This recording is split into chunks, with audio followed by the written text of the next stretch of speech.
Human remains from Wichita find their way to Pennsylvania. According to the DOJ, a Wichita man is among several others charged in a nationwide trafficking of stolen human remains. Still a lot of questions in this. Fact Finder 12 investigator Brandon Stitt has been reviewing court documents. Brandon, what have you learned?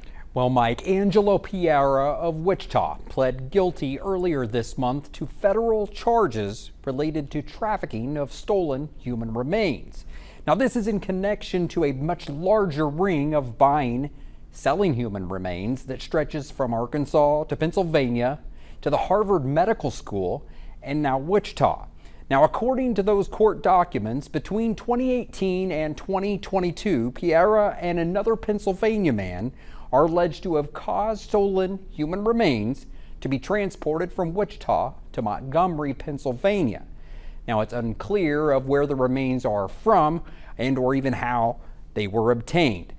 The case is currently being investigated by the U.S. Attorney's Office in the Middle District of Pennsylvania.